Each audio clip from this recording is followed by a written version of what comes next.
you looking to sharpen your budgeting skills? You're in the right place. Welcome to the Budget Couple Podcast, where we talk about life, family, and how to afford it. And now, the Budget Couple themselves, Nate and Danielle.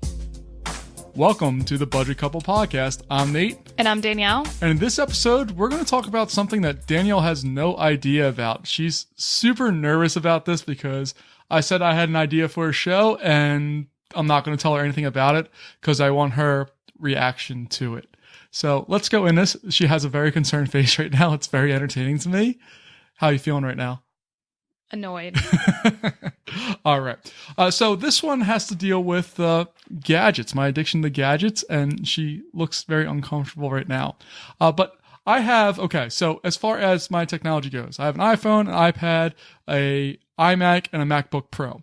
I've really recently considered selling my MacBook Pro because I find that I don't use it very much, and I'm sure other people could get enjoyment out of it, / I could use the money for what I sell it for to pay off my iMac or to buy new stuff. This episode, we're going to talk about buying new stuff and seeing Danielle's reaction to it, which she already has a concerned look on her face. This is what he does. He tries to convince me. And I figured that we'd kind of talk through the process that I go through, the reasoning, and how we work out decisions like this together. Because at the end of the day, we're both in this together, and we want to make sure that Nate does the right thing. Well, that we both do the right thing, and that we're doing the best thing, and that we both agree to it. It's kind of like a situation where both of us need to come to an agreement, and either one of us has like complete and total veto power, because it's like equal 50% partners. So we're kind of looking at that. So my dear, I'll call her Small sometimes because that's my nickname for her, and she's going to call me Kid because she's going to get annoyed at me. But what I was looking at for this episode and for my life was picking up a new iPad, an iPad Pro to be exact. How are you feeling right now? Well, I mean, it's not going to happen, but... See, this is how we always start, is I come up with an idea of something that I want to get that's a relatively big ticket item. Danielle says, no. And then I talk about why I want it. So let's talk about why I want it. I would like to get an iPad Pro, mainly because I would like to be able to do more with my iPad. My current one has some restrictions to it. I also can't draw on the screen precisely. The new iPads have the Apple Pencil, which allows me to do a lot more stuff. They're a lot more powerful, and I could use it for a lot of stuff with school and also other creation things like my YouTube channel, or even for this, if we did something along those lines, as far as creating videos and that type of stuff. So I was looking at getting something like this. Now, the problem is that iPad generally costs about $699, I believe, is the base model, which is the one I would get. And that's a significant sum of money. Would you agree? Yes. All right. So Danielle's being very quiet because she's internalizing all of her anger and feelings right now, which is usually what happens. She lets me bumble on like an idiot, and then she kind of... starts talking and being critical about things, which is exactly what I need because I need to think critically about what I'm doing. So I want the iPad. I have a plan for it. It is currently on sale for $499. So that's $150 off, I believe, from the base list price. And what I can do is I can put it onto my store card with with Apple, and I can pay it off over a few months. Now, this obviously isn't the best way to do something, but it carries 0% interest for 18 months. Now, mind you, he is still paying off an iMac that he convinced me of because he was able to spread it over a certain number of payments. But I don't think we should be adding to that debt. I 100% agree. And that iMac, that's what's bringing you this podcast right now. I edited on it. I love it. It's beautiful. But regardless, and I'm not an Apple fanboy by any means. It's just... Yes. It's what I like to use, but I use Windows stuff every day, and I have Windows installed on my iMac as well. I like both of them. But where I'm at with this is that once I sell my iMac, or my MacBook Pro, it should bring anywhere between $600 and $800, somewhere in that range. I already have somebody who said that they will give me $650 for it this weekend, if I so choose to take that offer. So I could take that money and get the iPad while the financing is still there, and then immediately either pay it off or pay down my MacBook or my iMac to about $100 was what I would owe on it after that point. But why does it matter whether wouldn't it make more sense just to use the money from the sale of the whatever thingy? And the iPad? or the MacBook. The MacBook. Let's just call it the laptop. The laptop. So wouldn't it make sense to spend the money from the laptop and just pay outright for the whatever other thing you want? Yes and no. The reason why I say yes is because obviously it makes sense just to buy something, get it done with. You don't have to deal with it anymore. The other end of that, which is where my brain kind of thinks, is that I'm already about 6 to 7 months into the iMac. So it's on 18-month financing, which means I have 9-ish months left to go on that. And there's roughly about $800 left in there. So about $75 a month is what I need to pay down on it, and I'll have it done in that time period. Whereas if I take the other amount where it's only the $500 and break that up over 18 months, the payments are significantly less per month in that time frame. So I kind of shorten that up. Now, the other end of this is that my iMac, the computer I'm paying on, I don't actually take that out of my personal budget at all. I sell some online courses on a website called Udemy. Shameless plug. Well, it's not that. It's more just explaining where I pay the money for. I won't include it in the show notes or anything like that. I'm not trying to sell you anything. You probably wouldn't be interested in it anyway. But what I'm trying to do is I generally make about between $75 and $100 a month on there pretty consistently. This month's been a good month. I have about $200 down on that, which I'm pretty happy about. And the month's not over quite yet as of recording this.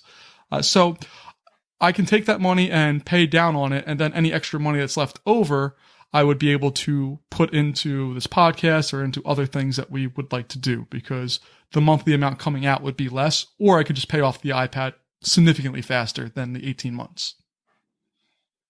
Thoughts?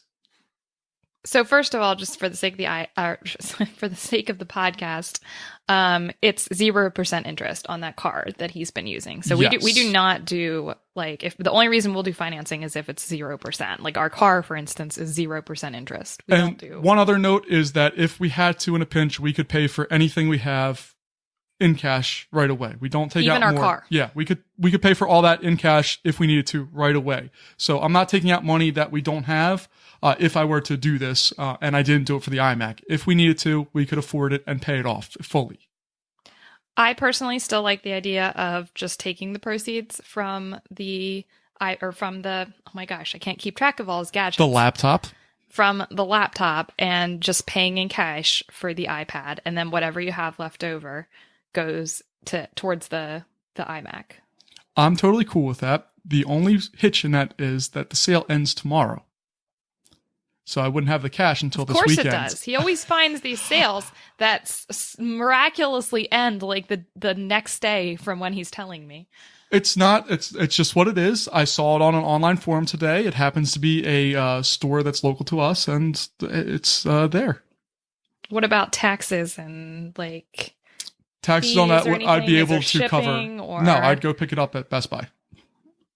And the taxes would add whatever amount. It's 6% of $4.99. So roughly $30.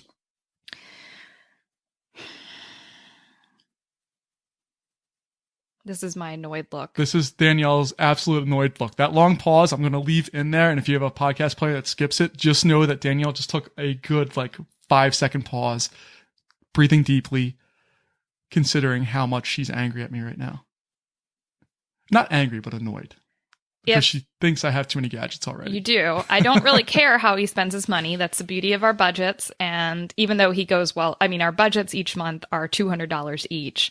Obviously, him spending $500 on something is well higher than his budget.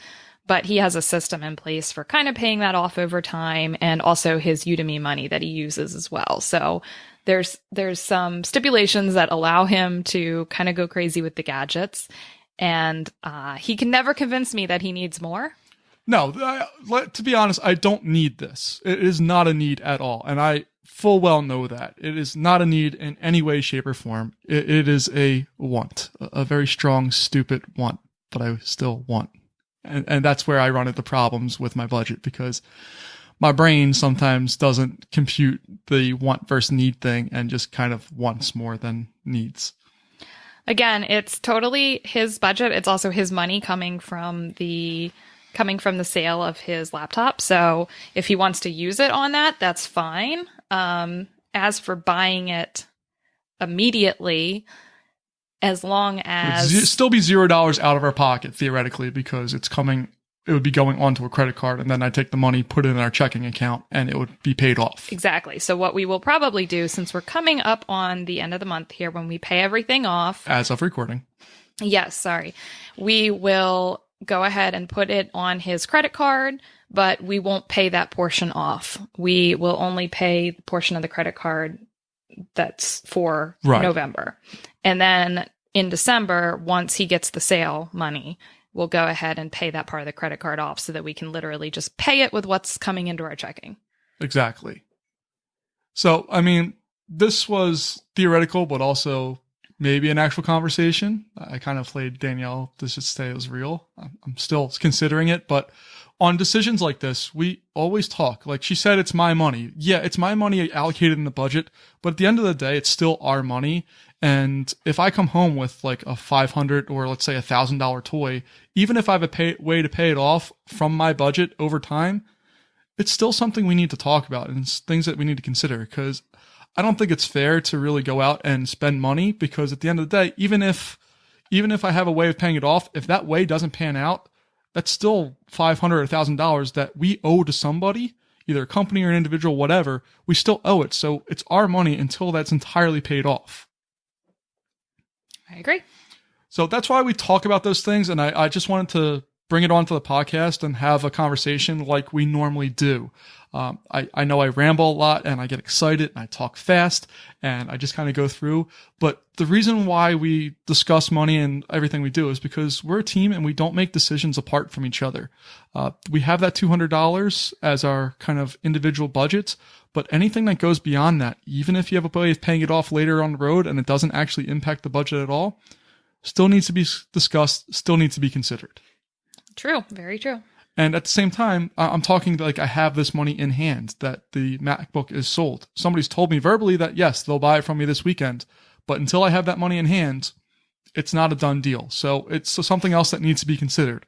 Will I still be able to pay it off based off my budget because of that? If I don't have that money? Absolutely. Still will be fine. But I want to make sure that I talk to Danielle, we understand the risk, we understand what's going on, and what the outcomes could possibly be if things go wrong. So we actually want to switch gears entirely, as long as we're done with the horrible gadget conversation. We're done talking about gadgets, but it kind of falls in here because we're going to be talking about the holidays here. And usually around this time, there's a lot of good deals that pop up. And this happened to be one of those deals. So I wanted to talk about my gadget obsession, how I planned for that, and how we transition that over to the holiday stuff, because there's lots of good deals. And how the heck do you afford stuff? Black Friday is the first tough one that comes through the holidays. Everyone wants to go crazy and buy a ton of stuff that they probably weren't expecting to or didn't need or whatever. So, we don't have any tried and true tips for really dealing with Black Friday or those kind of sales, but just plan it into your budget for that month. Have a sit down together and talk about how much you want to spend. If there's a few items that you want and you're hoping are going to go on sale, plan for those expenses for that month's budget. And then also just sit down and make limits for each other. Maybe you get an extra 100 that month on your budget just because you're going to be spending extra and you're okay with it. But it's just as with everything we've said, it's a matter of just planning and making sure it goes in your budget and sticking to the limits that you set on yourself. I know this is going to sound like a shocker, but we set up a spreadsheet that has all the people that we spend money on. We've put how much we want to or are planning on spending on them. And then as we spend that money on them, we lower their quote unquote budget for the holidays so that we kind of figure that out. So Nate's talking about Christmas, not just Black Friday spending. Right. Black Friday spending it's a beast on its own. The main thing is just don't overspend. Make sure you have a plan and make sure you stick to that plan, no matter how good the deal is. There are plenty of other good deals on Black Friday for tech stuff. I wound up not getting them because I didn't have the budget or I didn't have it in the plan. So it didn't happen. It does make you think again of what do I actually need and what's more of an impulse purchase. So it gives you that pause if you have like a limit set on yourself. Going to what Nate was saying though around Christmas, There's again, no great way to plan for Christmas spending, buying gifts for people, other than just planning out what you can afford. And maybe that means saving some money in October and November in order to be able to spend what you want to at Christmas time. But, depending on how your budget goes, for us, we don't need to save money leading up to Christmas. We do still need to figure out exactly what we want to spend on each person, who we're buying presents for, and what that limit is. So, we kind of sat down, we made a spreadsheet of a list of all we love those spreadsheets. They love us too. Of all the names of the people that we wanted to buy a gift for, needed to buy a gift for, and we put monetary limits on each one of those. So maybe this person we're spending 100 on, this person we're spending 50 on. We added it all up and we made sure we were okay with that total. If we weren't okay with that total, we made some adjustments here and there to make sure that it was still within our budget limits. One important thing to consider too is that the amount of money you spend on somebody is not equivalent to how much you love them or like them. There are people that we put higher limits on and people we put lower limits on. It's not a matter of love or anything like that. It's a matter of practicality and making sure that we spend money on people kind of fairly. We kind of change the budget each year. So if one person gets $100 one year, maybe the next year they're only going to get a $50 present because we want to put that extra money towards somebody else to make it an extra special kind of holiday for them. Another thing that I like to do, I'm not overly good at crafts, actually. I draw, but I'm not great at crafts. She's fantastic at drawing. I'll put some pictures up on the show notes. Phenomenal draw. It's just incredible. If anyone wants a portrait, I do pencil. You're complaining about me for self-plugs and then you do that? I wasn't even plugging. I know, Jeez. It's bad. Anyway, we digress. Homemade gifts can be actually a good solution. If you're running low on money or you have a ton of work friends or extended family or you're going to a holiday party and you don't want to get $50 gifts for every person. Or your kids are in daycare and there's 500 people that work there. Yeah. So there's a lot of reasons why you might want to try out some homemade gifts and you don't really have to be crafty. Pinterest is a wonderful thing now. They have pretty good, pretty simple, actually, ideas on there for treats, food-wise, among other things. What I've actually been doing for the first time this year and last year is doing some melt and pour soaps. So it's simple. You just buy the soap online, melt it, and add some color. And, people actually really like some homemade gifts like that. And I made cake pops last year. They were delicious. None of this is stuff that I'm overly good at, but it's actually not that complicated and it doesn't take that much time and it saves you a lot of money. But it still means a lot to the people. Yeah, it also shows that you put thought into somebody. It's not like you just went and got them a gift card off the shelf. That kind of, to me, is the lowest level of gift giving, and I hate gift cards. I like getting them, but I hate giving them because it doesn't feel like I put a lot of thought into it. Whereas a little thing of soap or the cake pops or anything handmade is going to mean something because it means you put your time and effort into it, which really shows value, that you value somebody if you're willing to put your own time into it. I mean, if you think about it, we have probably at this point maybe 5 teachers that are at our daycare. If we were to give them each a $25 gift card, that's $125 right there. And then add that on to all the other presents we're getting. It can really add up. So, homemade gifts are not some sort of cop out. I think they can be a really good solution for budget conscious, but also caring. Absolutely. I would love to do more as far as woodworking. I have a lot of tools. I'd love to do more woodworking stuff. I just haven't found the time to do things like that for Christmas. But if you're into crafts, into any of that kind of stuff, even if you're not, it's a good way to get a present that shows that you really care for somebody without breaking the bank and giving them something totally unique. It's a one-off product. Yep. So on that note, I think as long as we're done, I want to wish everyone a Merry Christmas. We're actually going to be taking a brief break through the rest of December, and we'll be starting up again in January. Yeah, the first Friday of January, we will be back. We appreciate all the questions we've received. And in the meantime, it's going to be about a month-long hiatus here. If you could send us any questions, comments, whatever you have, because we really want to continue bringing the show, and we need more content. We've talked a lot about budgeting stuff, and we're starting to run a little dry again. I think we have a couple more more shows in us, but after that, if we don't get participation, we're kind of going to call it an end of the day here.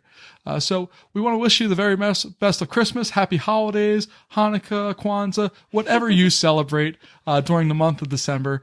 We wish you the best, and we hope to see you when we come back at the new year. See you guys soon. Thanks so much. Bye-bye. Thank you so much for listening to this episode of the Budget Couple Podcast with your hosts, Nate and Danielle. For more great content and to stay up to date, visit budgetcouple.com. Make sure to check out the next episode of the Budget Couple Podcast, where we'll talk more about life, family, and how to afford it. We'll catch you next time.